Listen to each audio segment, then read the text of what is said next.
Je suis très heureuse pour ce nouveau plateau d'accueillir Emmanuel Joseph Dailly et Mehdi Bensouda. Bonjour à tous les deux. Bonjour. Bonjour. Ravi de vous accueillir. J'espère que vous allez bien. Soyez les bienvenus sur le plateau. Ensemble, on va parler d'élégance. On va parler d'élégance pour faire face à ces anciennes pratiques managériales qu'on dit corrosives. Et on va voir comment l'élégance, de plus en plus, s'intègre et dans le discours et dans la vie des entreprises. Avec toi, Emmanuel, tu es coach, consultante, conférencière, chargée d'enseignement, auteure et chroniqueuse à la Harvard Business Review. Rien que ça.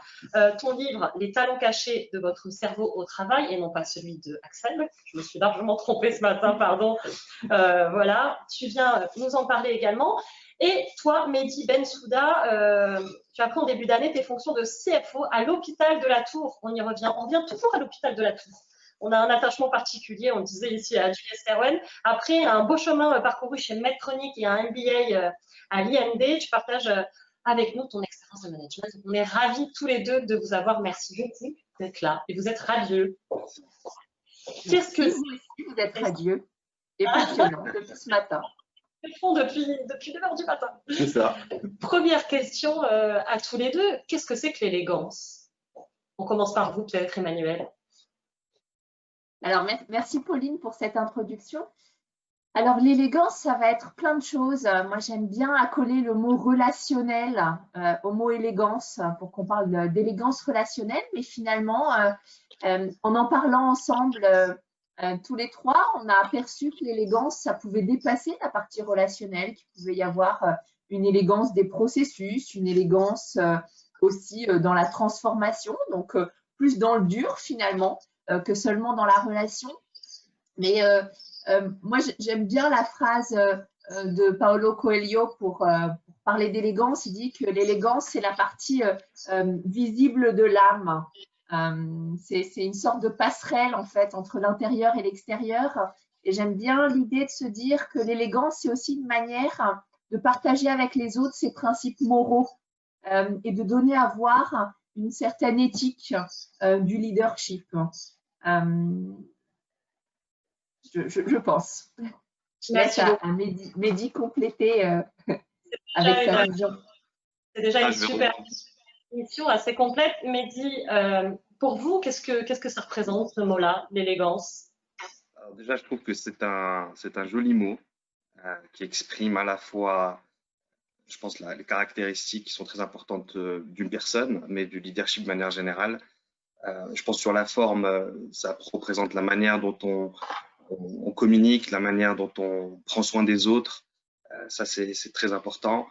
Et sur le fond, je pense, ça renvoie aussi, j'aime beaucoup le reflet, le point d'Emmanuel de l'âme visible. C'est une manière aussi de nous humaniser encore plus et de faire retranscrire cette âme que chacun a et qui est unique à chacun. L'élégance, c'est un petit peu de ce que j'arrive à capter de vos deux définitions. C'est un peu l'unicité, reconnaître l'individualité de chacun, la respecter. Pourquoi, Philippe, c'était si important pour toi qu'on en parle, qu'on en fasse un sujet philosophique, n'ayons pas peur du mot, mais qu'en tout cas, on mette ce sujet-là sur la table. Oui, parce que je pense qu'il y a un vrai sujet autour de la… Aujourd'hui, on sait maintenant un certain nombre de choses sur le cerveau, on en parlera aussi tout à l'heure. On sait que être corrosif ou être dirigeant ou contrôlant, ça peut être contre-productif.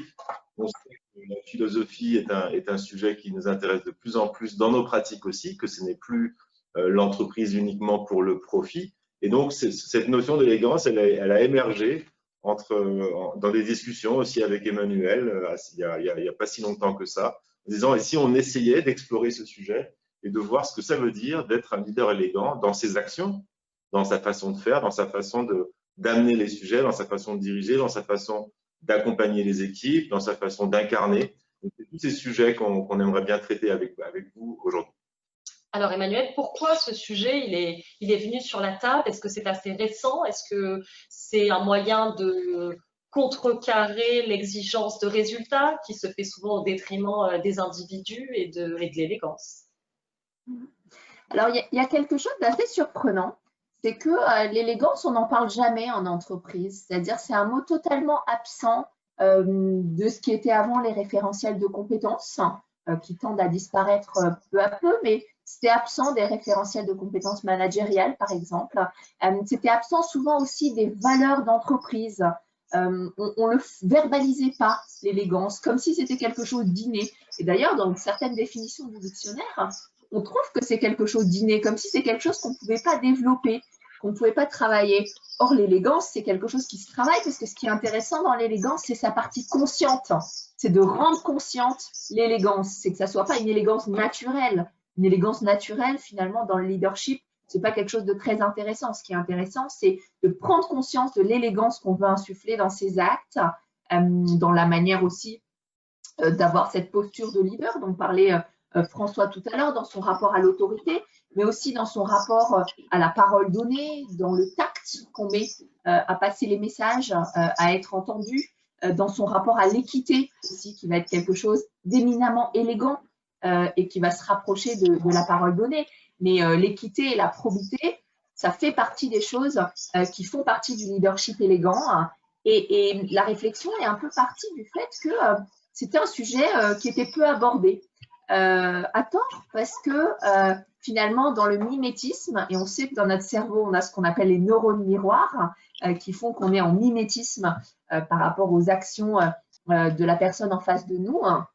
Un bébé apprend en mimétisme, mais nous-mêmes, les adultes, on apprend énormément en mimétisme. C'est une des sources d'apprentissage parce que nos neurones miroirs s'activent en même temps. Si vous êtes joyeux, ben, je vais potentiellement avoir des zones dans mon cerveau qui vont s'activer de l'ordre de la joie. Donc, c'est plutôt sympa quand on est élégant, finalement, parce qu'on propage l'élégance aussi. Mehdi Bensouda, vous, l'élégance, vous la pratiquez au quotidien, c'est ce que m'a dit Philippe. Il m'a dit, tu vas voir, Mehdi, c'est vraiment quelqu'un qui est dans l'opérationnel de l'élégance. Alors, j'avais jamais encore entendu cette expression-là, mais comment ça se passe alors? Alors déjà, je pense que c'est un joli compliment. Merci Philippe. Hein. Je ne le savais pas, je le découvre. Non, mais en fait, c'est très difficile d'être, je pense, dans nos positions. On a beaucoup de responsabilités, et en particulier dans cette crise qui remet en cause beaucoup de choses. C'est à la fois vouloir agir, mais en même temps en le faisant de manière la plus élégante possible, en se mettant dans la peau, dans la peau des équipes. Et un exemple concret, quand j'ai pris ces fonctions, c'est vrai que je me suis rendu compte que les équipes étaient, par exemple, très dans l'opérationnel. Et la gestion de crise est venue un peu accentuer tout ça.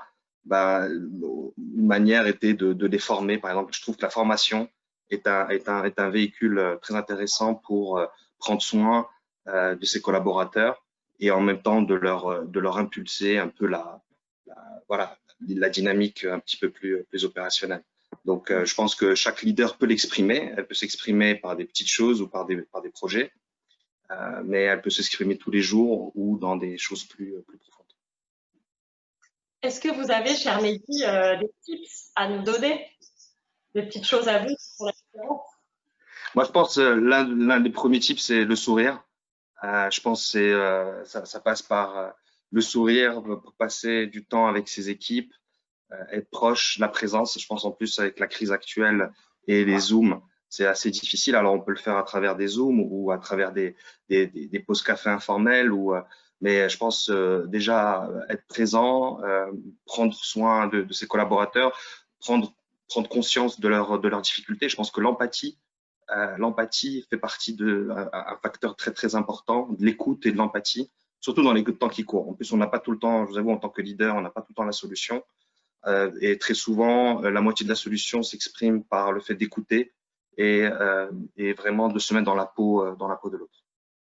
Emmanuel, vous étiez en train d'acquiescer aux propos de Mehdi, c'est ça? L'écoute, c'est primordial dans l'élégance.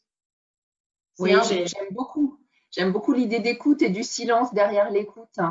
Quand on se forme au coaching, une des premières choses qu'on apprend, c'est d'apprendre à écouter les silences, c'est-à-dire tout ce qui se passe dans les silences. Et c'est quelque chose qui n'est pas évident, de maintenir le silence, de respecter le silence de l'autre, de ne pas interrompre le silence, parce que c'est dans le silence que tout se passe, que la réflexion prend forme. Et on parlait de la temporalité tout à l'heure. On est dans une temporalité d'immédiateté permanente. On est très loin de la sobriété numérique qui nous permettrait une concentration sur le moment présent. Et du coup, on a arrêté d'écouter les silences. Et ça fait écho aussi à ce que François disait tout à l'heure. Sous la mer, on ne voit pas, donc on doit mieux écouter. Et dans la vie du quotidien, en entreprise, c'est quelque chose qui fait incroyablement écho, puisque on va très vite. Donc le silence paraît superflu. Et pourtant, on le voit dans la nature, par exemple, si on regarde le monde du vivant, les animaux les plus lents sont parmi aussi ceux qui ont le plus perduré. Si on pense à la tortue, elle a 350 millions d'années, alors que nous, Homo sapiens, on n'en a que 190. Exactement. Et en plus, avec sa maison sur le dos. On a déjà des questions, Emmanuel. Comment utilisez-vous l'élégance en entreprise? Nous demande Anaëla. Est-ce que c'est une compétence à développer, un comportement ou une valeur à faire infuser comme une vision, une culture d'entreprise?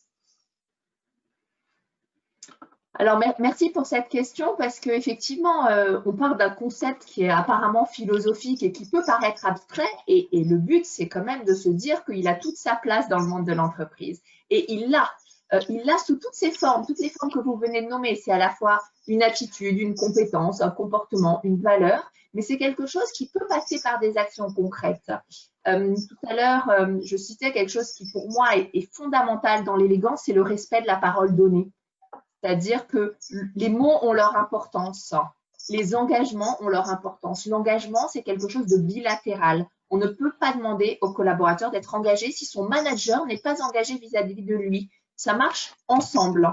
Donc, le collaborateur s'engage, on parle de crise de l'engagement aujourd'hui, mais il s'engage s'il sent une entreprise engagée à ses côtés. Il sera là dans les moments difficiles aussi, il sera présent. Et ça aussi, c'est une forme d'élégance de leadership, c'est de savoir être présent à un moment donné, à un temps donné. Donc, on peut citer comme ça beaucoup d'actions de leadership élégant, parmi lesquelles le tact aussi. Le tact, c'est-à-dire cette subtilité de choisir son moment, de choisir ses mots, de choisir aussi le non-verbal qu'on va mettre en œuvre quand on partage quelque chose. Ça peut faire partie de l'élégance.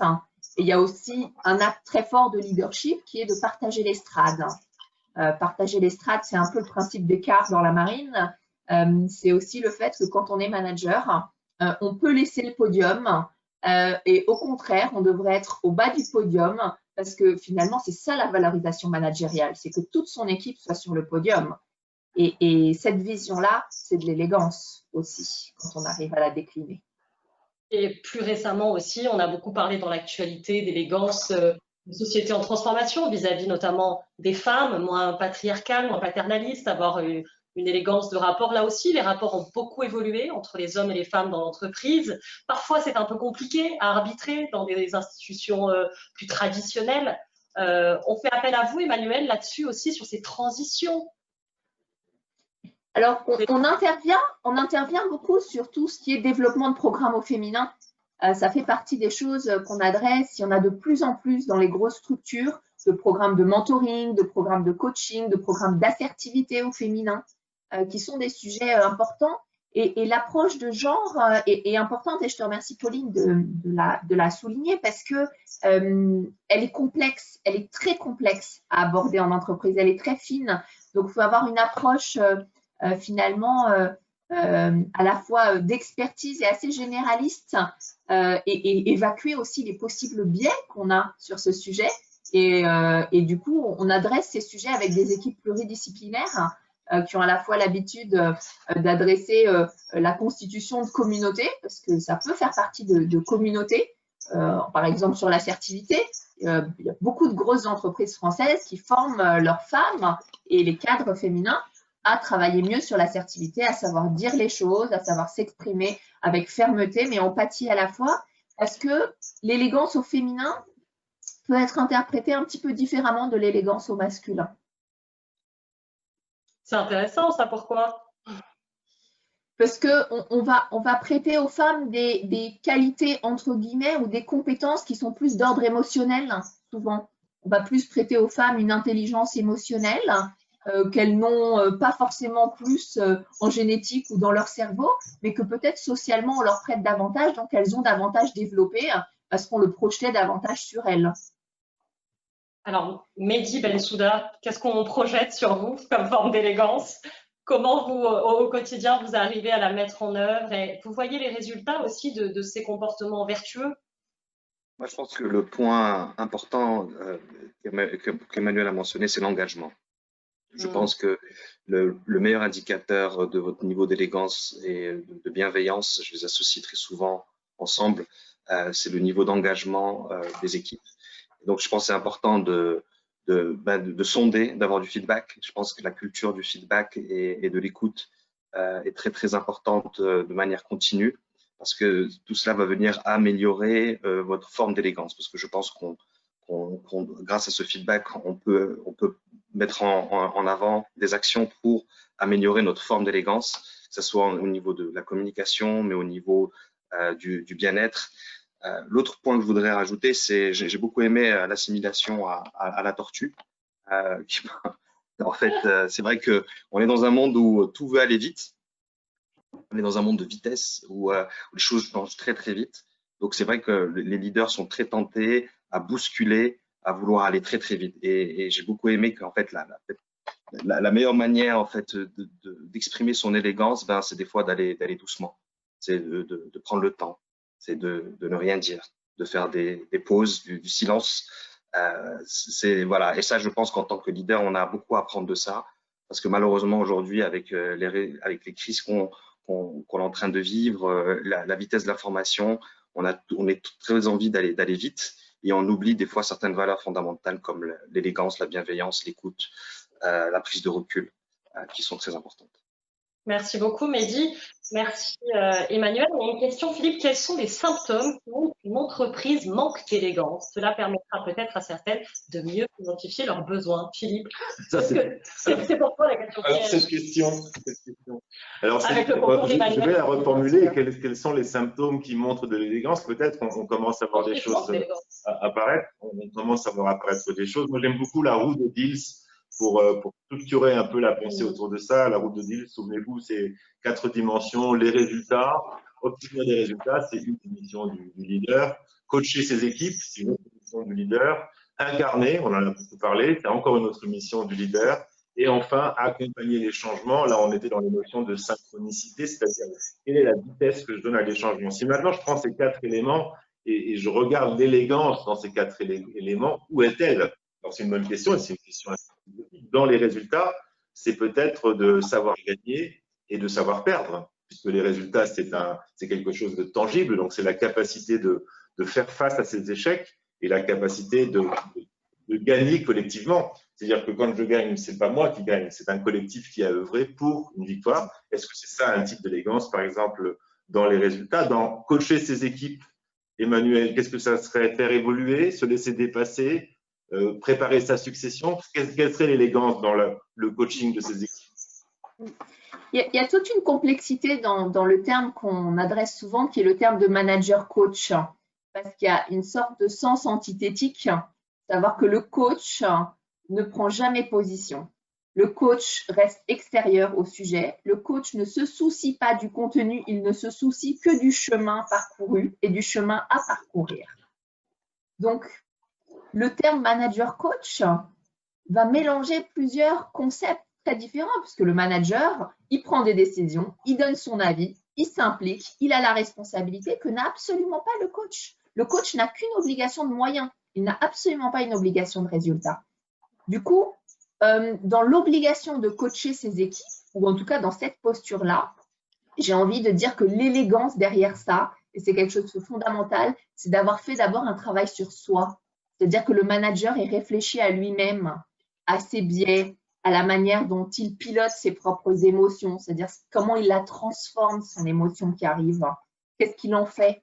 Tout à l'heure, on parlait d'émotions dans un sens avec des émotions parfois plus négatives. L'émotion plus négative est aussi une force. On peut la transformer en quelque chose. Et qu'est-ce qu'on en fait justement? Et ça va être ça l'élégance pour moi dans le coaching des équipes, c'est d'avoir fait l'effort avant de vouloir coacher les autres, de s'être coaché soi-même.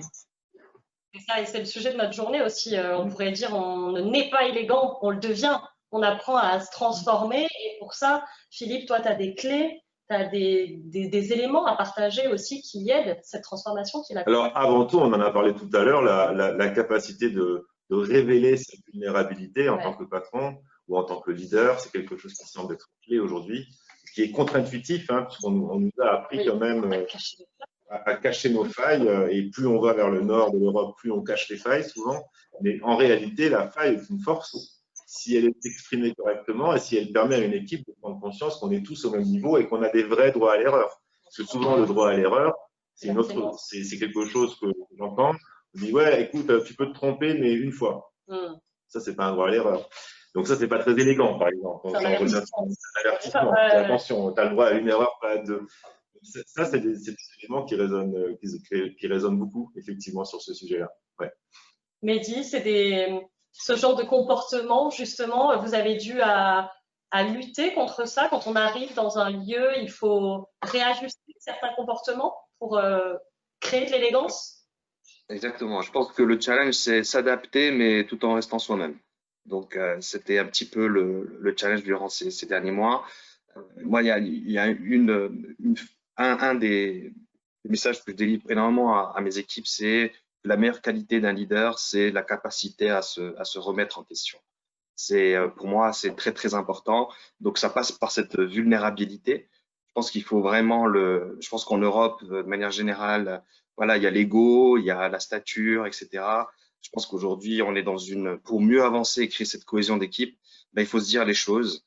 Et comme disait Emmanuel, il faut commencer par soi-même. Moi, je dis que, voilà, il faut premièrement nous remettre en question et ouvrir, parce que je pense que quand un leader s'ouvre, les autres vont s'ouvrir beaucoup plus facilement et en même temps, ce climat de confiance va s'instaurer. Et je pense qu'aujourd'hui, c'est cette valeur-là qui va nous permettre de traverser des crises. C'est cette ouverture, ce dialogue qui est très important. Et j'ai expérimenté ça grâce à Juliette Amster-Wentz. On a fait un workshop cet été avec les équipes où on a pu partager, où on a pu s'ouvrir. Et je pense que c'était des moments très, très importants. Et en même temps, d'équiper aussi les équipes en outils pour comment faire face à ces changements qui sont de plus en plus croissants, comment prioriser, comment travailler en mode agile, comment devenir un peu plus caméléon, mais tout en restant soi-même. Et tout ça, ça passe par se reposer sur des valeurs. Je pense que les valeurs sont très, très importantes et aussi comment décliner ces valeurs au quotidien par des petites choses. Et ça, je pense, c'est là où le rôle d'un leader est très important. Et je vous avoue que moi, je suis en perpétuelle amélioration de moi-même. Même aujourd'hui, j'apprends plein de choses. Je prends note et je pense que c'est la meilleure manière de pouvoir avancer. Alors Emmanuel, on a eu cette question tout à l'heure concernant la culture, de la porosité de la culture de l'entreprise par rapport à la culture extérieure. On peut se la poser aussi avec l'élégance. Est-ce que dans une société sous pression, pas toujours élégante et qui a des difficultés à s'organiser, à rester élégante, ça n'influe pas de manière parfois négative sur l'élégance de l'entreprise, de l'entité? Quel est le degré? Absolument. Oui, on est dans un effet domino systémique, c'est-à-dire un effet domino global. Si quelqu'un, dans un rapport hiérarchique ou d'autorité, ou même quelqu'un pour qui on a du respect, a un comportement non élégant avec nous, c'est presque comme si ça nous donnait l'autorisation d'en avoir un avec quelqu'un d'autre, puisqu'on est dans une forme de mimétisme. L'inverse est vrai aussi pour mettre une touche de positif. C'est-à-dire qu'on sait que si on voit quelqu'un dans la rue faire un acte généreux, altruiste et désintéressé, ça va nous donner envie de faire la même chose à notre tour. Donc, c'est très puissant. D'ailleurs, le marketing l'utilise en nudge, donc en incitation douce, très fortement. Donc, le cerveau a des choses incroyables par rapport à la reproduction des schémas.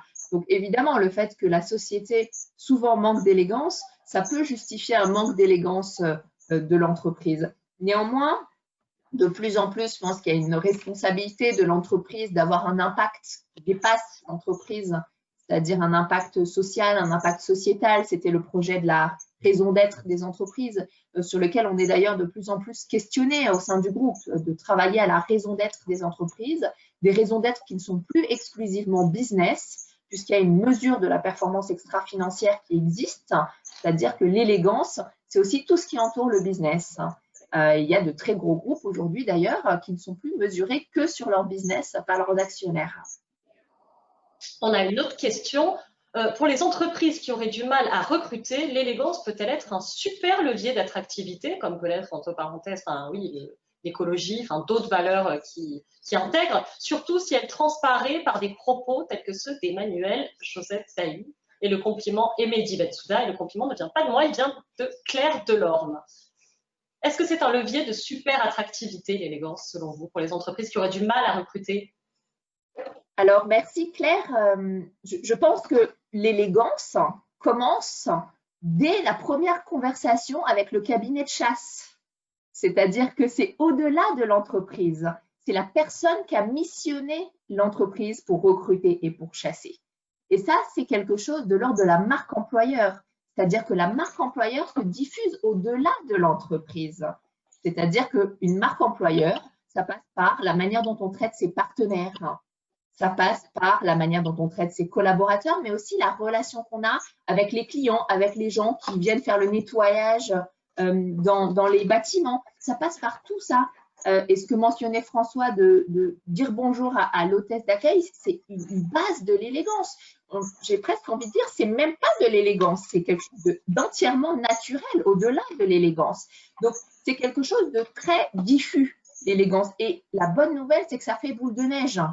Ça fait boule de neige, notre cerveau fonctionne comme ça. Quand on diffuse des principes positifs, ça se répand. Et en recrutement, le premier entretien va être décisif, c'est-à-dire les premiers mots, l'approche finalement de la personne qui recrute. Il ne faut pas oublier que de plus en plus, avec la guerre des talents qui se joue, la crise l'a un peu estompée, mais elle va revenir, cette guerre des talents. Finalement, le recrutement, ça marche à deux, c'est-à-dire que l'entreprise recrute, mais le collaborateur doit aussi vouloir se faire recruter, doit aussi vouloir sentir qu'il est dans une ambiance où il pourra, comme le disait Mehdi, s'adapter tout en restant lui-même. Merci beaucoup. Ça résonne pour moi sur l'incarnation et sur le départ. C'est-à-dire que, exactement comme le dit Emmanuel, la façon dont on recrute, c'est une incarnation, mais la façon dont on fait aussi de temps à autre partir des gens, parce que des gens partent, hein, c'est normal, c'est aussi important. C'est-à-dire que la façon dont les gens quittent l'entreprise, ça veut dire quoi pour l'élégance, de quitter l'entreprise avec élégance? Ça, c'est un sujet qui est assez passionnant parce que c'est souvent des sujets très émotionnels. Vous savez que l'émotion va 3 fois plus vite que la pensée. Donc, c'est des sujets sur lesquels il n'est parfois pas simple de se positionner. Pour autant, il doit bien exister une façon élégante de se séparer. Oui. Oui. Ouais, sujet délicat. Sujet sensible. Sujet sensible. Je pense sensible dans les temps qui courent. On connaît que plein de secteurs d'activité sont en souffrance. Je suis tout à fait d'accord avec toi, Philippe. Il faut rester, voilà, c'est une continuité. Il faut traiter les gens, voilà, l'aspect humain, surtout dans ces moments-là, est primordial et faire en sorte que tout se passe au mieux pour le collaborateur et aussi lui offrir toutes les possibilités d'accompagnement pour passer cette phase qui est, je pense que chacun d'entre nous voilà, l'a vécu ou le vivra. Je pense que c'est pas quand, mais c'est pas si, mais c'est plutôt quand. Et donc, il faut se mettre dans la peau de chacun et de mieux le préparer et mieux en discuter. Je pense très souvent, il faut juste en parler, de la manière dont les choses doivent se faire. Et des fois, c'est des petits détails. Et des fois, ces petits détails comptent énormément et vont aussi renvoyer une image d'élégance de l'entreprise, de vous-même. Et on sait aussi que la roue, elle tourne. On peut vous retrouver d'une entreprise à une autre où voilà, votre réputation est faite aussi des fois sur ces petits détails d'élégance. On a une réflexion de Tamara. Merci beaucoup d'ailleurs de nous écrire. Enfin, on est ravis de pouvoir échanger avec vous. C'est aussi l'intérêt de cette journée. Donc, surtout, n'hésitez pas à nous écrire. L'élégance, nous dit Tamara, semble être une constellation de savoir-être, que cela soit du respect, de la manière dont une personne s'exprime et être authentique, intègre avec soi et les autres. Cela serait donc réapprendre ou apprendre aux personnes à se comporter avec respect et bienveillance. Et c'est un point d'interrogation. Le respect, la bienveillance, c'est ça, c'est une constellation de valeurs? Alors, ce qui est intéressant sur l'approche de leadership, c'est que quand on regarde les études, il y a une étude intéressante qui a été faite par le professeur Rémi Finkelstein, qui a été partenaire du groupe qui fait partie du comité scientifique de performance, qui est donc une filiale de JS Erwen. On voit qu'il y a 15 ans, les gens attendaient d'un leader qu'il puisse prendre des initiatives, qu'il sache être courageux, être téméraire. Donc, avoir cette posture-là vraiment de chef de proue, mais devant les autres, voilà, qui allait tirer finalement le bateau. Et aujourd'hui, les attentes ont radicalement évolué. Et la première chose qui apparaît, c'est le respect. Mais derrière le respect, ce qui est important, c'est ce qu'on retrouve, c'est la ponctualité. Être ponctuel au rendez-vous donné. C'est-à-dire que les gens disent, je ne veux plus attendre mon manager parce que quand je viens, c'est mon temps. C'est-à-dire c'est mon temps, c'est mon activité, c'est mon organisation propre aussi. Ils disent qu'ils veulent un leader qui sache être empathique, constant émotionnellement. C'est-à-dire qu'il sache avoir un regard en lui qui lui permette d'avoir cette constance émotionnelle, qu'il arrête de faire le yo-yo émotionnel. Un jour oui, un jour non, ça les collaborateurs n'en veulent plus. Donc, ils veulent cette stabilité-là. Donc, c'est intéressant parce que derrière ce qu'on attend d'un leader, les choses évoluent aussi. Demain, elles seront encore peut-être différentes. On attendra d'un leader qui soit créatif, par exemple, qui puisse être enclin au vagabondage mental. C'est-à-dire, on parlait de lenteur tout à l'heure, on sait que le vagabondage mental amène l'innovation, amène la créativité. Peut-être que demain, les gens diront, bah, moi, ce que j'attends de mon leader, c'est que ce soit un créatif, qui sache avoir ses moments d'errance intellectuelle, voilà, qui ne soit pas toujours un coup d'avance. Il fait partie aussi des choses qui peuvent freiner. Il y a un livre très intéressant qui s'appelle Multipliers de quelqu'un qui s'appelle Liz Wiseman, qui travaille beaucoup sur le leadership, qui dit que une des choses qui pourrait paraître positive parce qu'elle est faite avec une intention positive de la part du leader, c'est-à-dire être le premier, répondre très vite aux questions, être un peu en mode pompier, ben, en fait, ça diminue les gens parce que ça les renvoie à une image négative d'eux-mêmes. Et ça, c'est très important, c'est que le leader, il doit renvoyer ses équipes à une image positive d'eux-mêmes. Merci beaucoup, Emmanuel. C'est vrai que c'est pertinent. On y pensait. Enfin, moi, j'y pensais pas spontanément, mais se dire que la ponctualité, c'est la base de l'élégance. Évidemment, dans une société où personne n'a envie de perdre son temps, où le temps est de plus en plus précieux, c'est devenu une valeur clé. On en avait développé une aussi avec toi, Emmanuel et Mehdi. Je me souviens, c'était aussi le focus, c'était l'attention, c'était la notion d'être en écoute. Et par-delà cette écoute, puisque j'ai vu tout à l'heure une question sur ça veut dire quoi l'élégance en entreprise, ne pas écouter les gens en consultant son téléphone, par exemple. Donc l'attention pleine, et non inondée par cette pression que amène l'information qu'on a en permanence maintenant sur nous, en réalité. Bien sûr. Ça, c'est un point fondamental que tu abordes, Philippe, qu'on avait partagé ensemble. C'est la présence attentionnelle à l'autre. C'est l'ici et maintenant. C'est l'idée de se dire on est dans des sociétés non seulement d'immédiateté, mais de vol de notre attention. Pendant le moment où on est en train de faire cet échange entre nous, on a forcément reçu 15 notifications WhatsApp, 28 sur LinkedIn, 4 emails, 7 Teams. Donc, notre présence attentionnelle est prise de partout. Et c'est à nous de ramener notre présence attentionnelle à ce vers quoi on veut la donner. Et ça, c'est un exercice, c'est quelque chose qui se développe, qui s'apprend. C'est quand on sent que notre pensée s'échappe, c'est de la ramener. Et on peut avoir la tentation de regarder son téléphone. C'est déjà une rupture de présence attentionnelle. Mais après, rentrer dans l'action, c'est encore autre chose. Donc, on peut avoir la tentation sans le faire et en ramenant son attention là où elle devrait être. Et ça fait partie des compétences à développer, à mon avis, pour le 21e siècle. Pardon, Mehdi. Non, je veux juste rebondir. Je pense que Emmanuel, c'est un point très, très important. C'est cette prise de recul, en fait, par rapport à ce monde. Et en fait, encourager les leaders, les managers, voilà, à s'isoler, à avoir des moments de silence, alors à travers du sport, de la méditation, des moments où ils se retrouvent, pour cultiver, augmenter cette présence, cette concentration. Je pense qu'elle est très, très, très importante. Et pour permettre voilà, de mieux gérer ses émotions, de réduire l'amplitude des yo-yo dont on parlait tout à l'heure. Et ça, je pense que ça passe par une discipline qui n'est pas évidente à avoir, je pense, hein, au matin tôt, faire du sport, méditer, passer du temps en famille. Et je pense que ça, c'est le secret et encourager. En fait, c'est ça, c'est que le rôle du leader est d'encourager les équipes à cultiver ces moments-là, parce que finalement, c'est ces moments-là qui sont la cause. Si quelqu'un travaille très tard, n'a pas de sport, ne voit personne, travaille beaucoup, ben c'est clair qu'il va être à fleur de peau, très émotionnel, peut-être pas élégant du tout dans ses propos et dans sa manière d'être. Donc, il faut aller encourager les équipes à aller travailler ces activités. En fait, c'est des activités qui vont alimenter leur élégance et leur bien-être.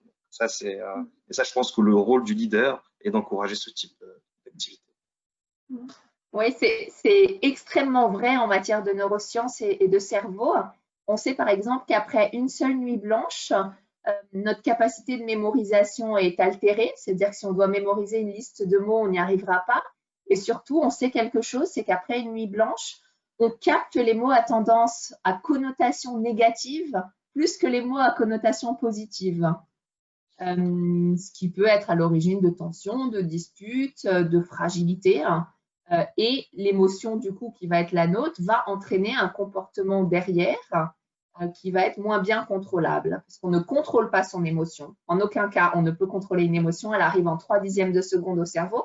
En revanche, on contrôle ce qu'on fait après l'émotion. Philippe, ça c'est un des sujets qui te tient particulièrement à cœur de justement prendre soin de notre cerveau, faire attention pour qu'il ait un impact positif sur les autres, qu'il soit le moins nocif et toxique possible pour les autres, et qu'au contraire, il soit le lieu de beaucoup d'engagement, de sociabilité et de bienveillance. Oui, on a beaucoup parlé et on parle beaucoup entre nous du cerveau reptilien et du circuit de la récompense et du circuit de la menace.